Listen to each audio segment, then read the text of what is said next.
প্রধানমন্ত্রী তারা তো আমাকে মাসুদ করতে শোনো, মন্ত্রীর ছবি নাই, সেখানে মন্ত্রীর কোনো কাজ থাকতে পারে না। এখানে তারেক জিয়াকে অপমান করা হয়েছে।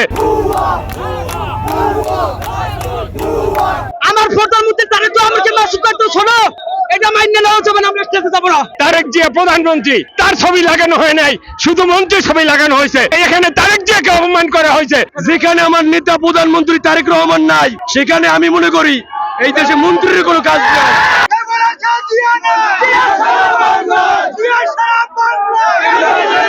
তার কারণে এই সেতু বাস্তবায়ন হবে, সেই আমাদের বাংলার জনগণের আকাঙ্ক্ষিত প্রধানমন্ত্রী তার ছবি এখানে দেওয়া হয় নাই।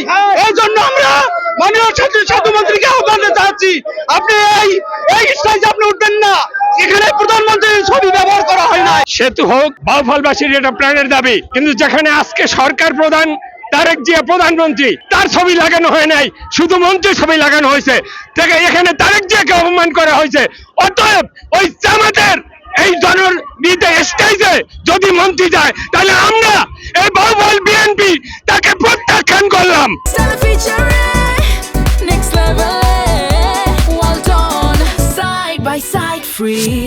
এই তারেক রহমান তার হাত ধরে এই বাংলা সুসংগঠিত হচ্ছে এবং উন্নয়নমূলক কাজগুলো হচ্ছে। শুধু বাহুবলী উন্নয়নমূলক কাজ হচ্ছে না, সেটা জামাত শিবিরের কারণে। আমরা এই রাজনীতিতে তাদের যে কালো হাত, তাদের যে ধান্দাবাজি, এই ধান্দাবাজি প্রতারণা থেকে আমরা মুক্ত পেতে চাই, বাহুবলবাসী মুক্তি পেতে চাই। দেশনেত্রী বেগম খালেদা জিয়া এই স্বৈরাচার হাসিনাকে পাঠিয়েছে। দেশ নায়ক তারেক রহমান আগামী ভবিষ্যৎ, তিনি এই সেতু বাস্তবায়ন করবেন। বাহুবলবাসী বিএনপি কে আশ্বাস করে, বিএনপি যদি এখানে নির্বাচিত হতো তাহলে বাহুবলের উন্নয়ন করতো।